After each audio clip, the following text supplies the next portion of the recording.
Hello, Capricorn, Sun, Moon, Rising, and Venus signs. Kamusta kayo? Sana po nasa mabuti kayong kalagayan. Welcome back po sa Star Tarot. Kung bago kayo dito, welcome din kayo. Thank you sa inyong support. I truly appreciate it.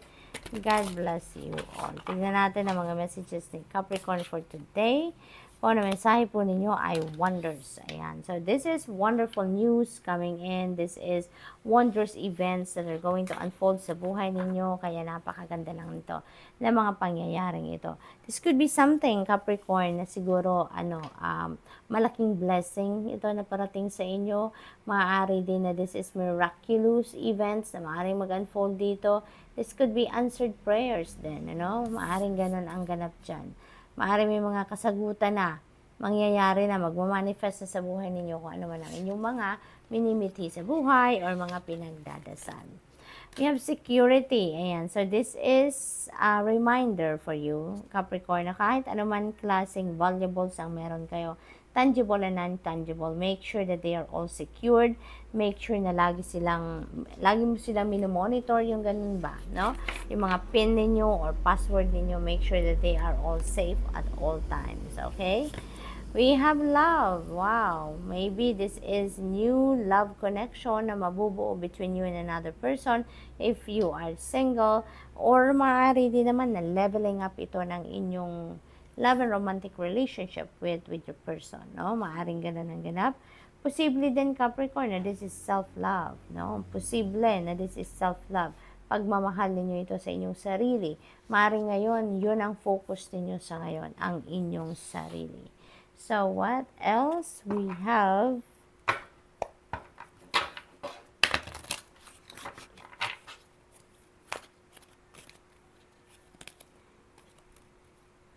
Obstacles and challenges. Ayan. But we have number 5. Pinakita agad sa akin ng guides ko yung number 5. Number 5 resonates with change. Kaya kung ano man ang sitwasyon ninyo dito, maaari may pinagdadaanan ng iba sa inyo dito ng mga obstacles and challenges that is going to change for the better, no? That is, your situation is going to change agad-agad, Capricorn.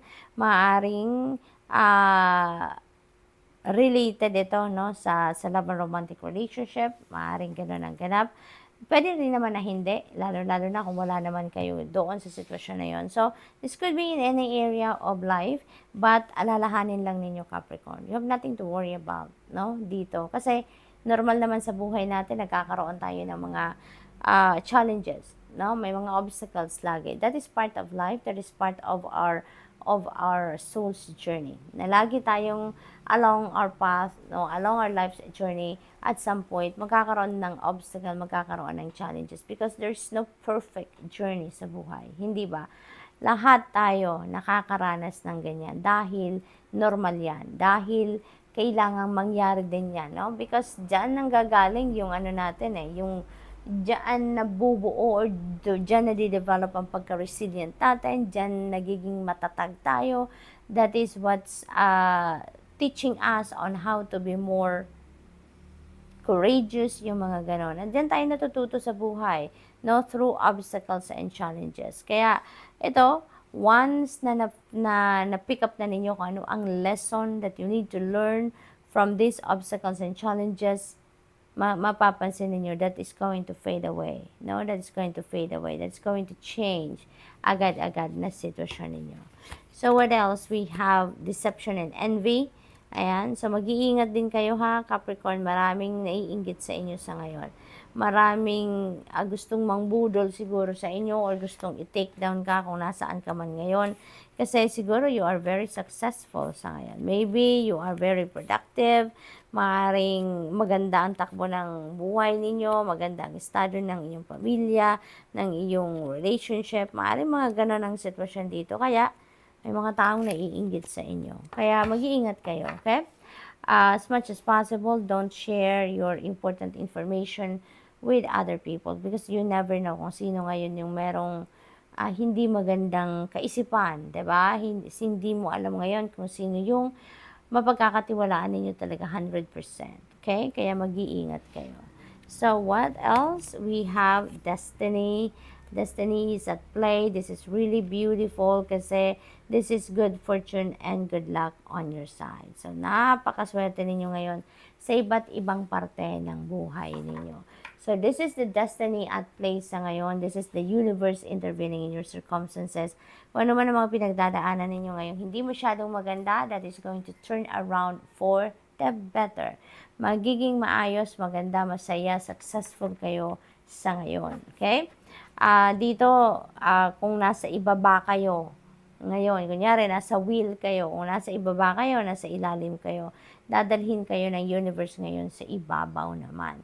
Ito yung panahon para ma-enjoy nyo naman yung buhay, ma-enjoy nyo naman yung saya, yung peace, yung ganon, ano? Yung bang aayusin ng universe ngayon ang inyong kalagayan para ma-experience naman ninyo ang ganda, ang saya, ang sarap ng buhay, no? So, that's really beautiful.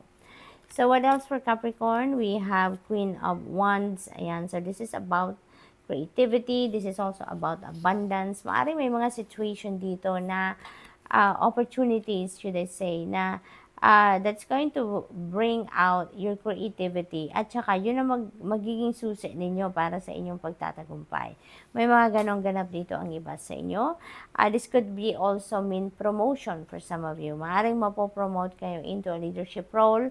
At this time, posible din na meron kayo ditong endeavor na gusto ninyong simulan or gagawin nyo na, and hindi kayo titigil dyan hanggat hindi ninyo nakakamit kung ano man ang gusto ninyo ma-accomplish dyan na hindi ninyo talaga pinagsikapan. You're going to do anything and everything in your power dito para ma-achieve ninyo kung ano yung gusto ninyong ma-achieve. Ganon kayo ngayon ka-determinado about that, no?